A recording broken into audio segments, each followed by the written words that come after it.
Hello dear aspirants, welcome to WB prep. আজ আমরা নিয়ে এসেছি বর্তমান সময়ের একদম হট টপিক, ট্রেন্ডিং টপিক। কি topic? Group C group D result কবে বেরোতে পারে? সবার মনে তো এই প্রশ্নই ঘুরছে এখন। তো সেই প্রশ্নের কিছুটা যেন মানে তোমাদের চিন্তা কমে, সেই জন্য নিয়ে চলে এসেছি একটা কম্প্রিহেন্সিভ এবং ব্রিফ একটা ভিডিও। খুব বেশি এক্সট্রা আলোচনা হবে না, জাস্ট টু দা পয়েন্ট আলোচনা হবে। কি কি আলোচনা হবে? SSC group C group D, যেটা তোমরা এই লাস্ট 2-3 দিন আগে অ্যান্সার কি এসছে তোমরা সকলেই মোটামুটি মিলিয়ে নিয়েছো। তো তার রেজাল্ট কবে বেরোতে পারে, কত গুণ পাস করতে হবে টাইপিং টেস্টের জন্য, কত গুণ পাস করানো হবে টাইপিং টেস্টের জন্য, এবং কাট অফ কত যেতে পারে, কাট অফ সেফ স্কোর যাই ধরো। তো এই তিনটে টপিক নিয়ে আমরা আলোচনা করি। প্রথমে চলো চলে যাই রেজাল্ট নিয়ে।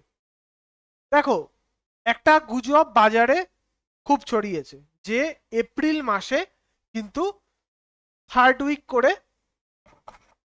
মানে পয়লা বৈশাখের পর পর group C group D result বেরোবে। এবং তোমরা রিসেন্ট একটা ঘটনা দেখেছো, নির্বাচন কমিশনারের একটা নির্দেশ জারি করেছেন। নির্বাচন কমিশনের দপ্তর থেকে নির্দেশ জারি হয়েছে যে তোমার যে আধিকারিক বা যে কর্মচারীদের এসএসসি থেকে ভোটের কাজের জন্য নেওয়া হয়েছিল তাদেরকে কিন্তু ছেড়ে দেওয়া হয়েছে, তাদের ভোটের ডিউটি আর করতে হবে না। তো সেই ক্ষেত্রে কি রেজাল্ট তাড়াতাড়ি আসতে পারে? আমার ব্যক্তিগতভাবে মনে হয় না এত তাড়াতাড়ি রেজাল্ট আসবে। তাহলে তোমরা কি বলতে পারো যে তাহলে কি এপ্রিলে রেজাল্টে আসা ছেড়ে দেবো? আমি বলবো না করাই ভালো। যদি চলে আসে তোমাদের ভালো, কারণ এপ্রিলে ভোট আছে 23-29, 4 মে রেজাল্ট, ভোটের রেজাল্ট।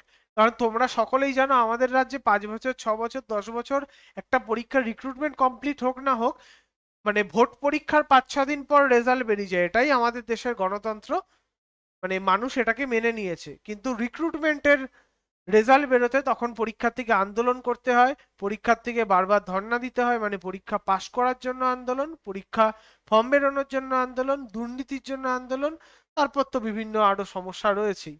কিন্তু ভোট পরীক্ষার রেজাল্ট আটকে রেখে দেখো, নেতা নেত্রী স্যার ম্যাডামদের মাথার ঘুম চলে যাবে। যাই হোক, রাতের ঘুম পাগল হয়ে যাবে। চলো একটু অন্য প্রসঙ্গে চলে গেছিলাম। তো রেজাল্ট এপ্রিলে বা মে শুরুতে আশা না করাই ভালো। চলো, রেজাল্ট আমার মতামত অনুযায়ী কিন্তু রেজাল্ট আসতে পারে তোমার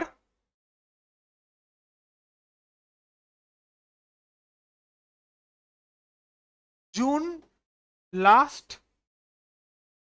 অর জুলাই ফার্স্ট, এই সময় কিন্তু রেজাল্ট আসার চান্স আছে। এটা আমার ব্যক্তিগত মতামত। আগে চলে আসলে তোমাদের ভালো, আমি ম্যাক্সিমামটা বলে রাখলাম। এর মধ্যে আশা করি চলে আসা উচিত। জুলাই ফার্স্ট, খুব জোর সেটা জুলাই সেকেন্ড উইক হতে পারে। জুনের লাস্ট উইক বা জুলাইয়ের ফার্স্ট উইকের মধ্যে কিন্তু রেজাল্ট চলে আসবে। তারপর তোমাদের প্রশ্ন হচ্ছে, এখানে তোমরা দেখছো আমি একটা সেভ স্কোর লিখে রেখেছি।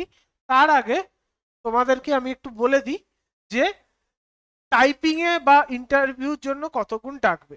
দেখো, তোমরা জানো যে ভ্যাকান্সি যা ছিল সেখান থেকে টেন্টেড বাদ যাবে মোটামুটি 1700-র কাছাকাছি কিন্তু ফ্রেশার ক্যান্ডিডেট গ্রুপ সি তে চান্স পাচ্ছে, এবং গ্রুপ ডি তে সংখ্যাটা আরো বেশি।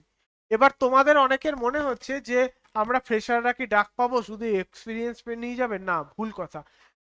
টিচার রিক্রুটমেন্ট যেটা ছিল 9-10 এবং 11-12, সেখানে যদি এক্সপিরিয়েন্সটা বেশি কদর পায়, এখানে কিন্তু ফ্রেশারদের চান্স অনেক বেশি। মোটামুটি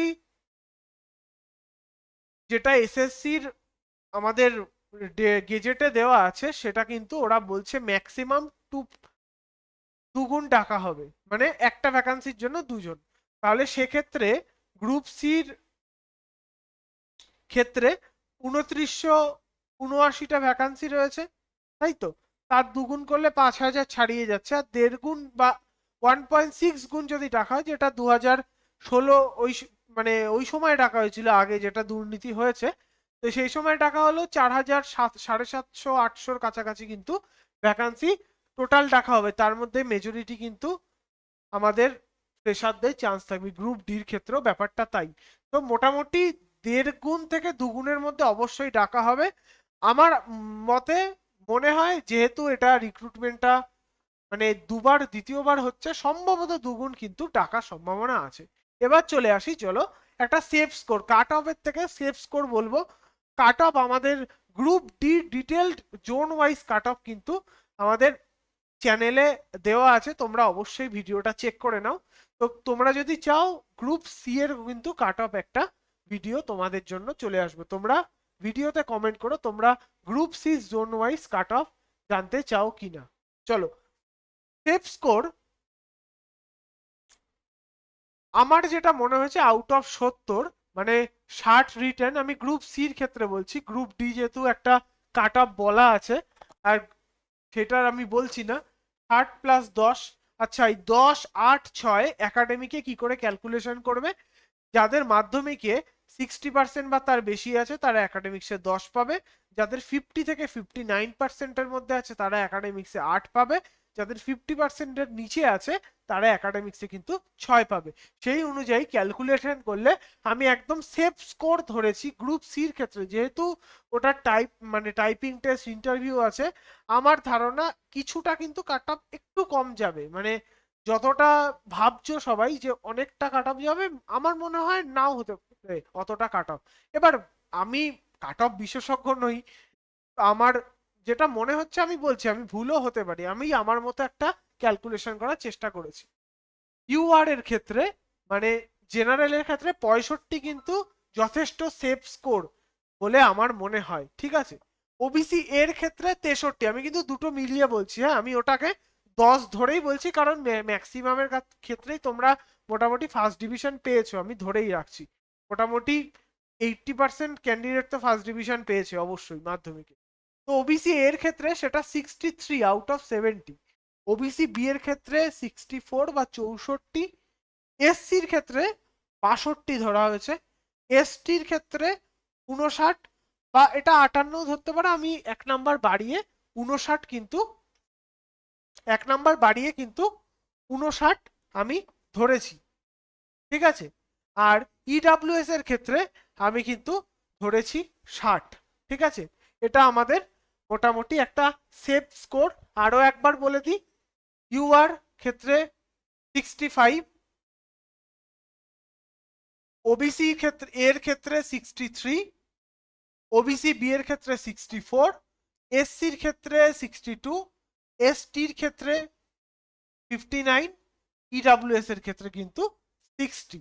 এটা আমাদের একটা অ্যানালিসিস করার চেষ্টা করেছি। আমি আবার বললাম যে আমি কিন্তু কাট অফ বিশেষজ্ঞ নই, আমার যেটা মনে হয়েছে আমি সেটা তোমাদের জানালাম। এটাই ছিল আমাদের ভিডিও। মোটামুটি তোমাদের যদি কোনো কোয়ারি থাকে অবশ্যই তোমরা কমেন্টে জানিও। সকলে ভালো থেকো এবং আমাদের সাথে থেকো, এবং এই ধরনের তথ্যের জন্য ডব্লিউবি প্রেপ চ্যানেলকে অবশ্যই সাবস্ক্রাইব করো। টাটা সকলকে।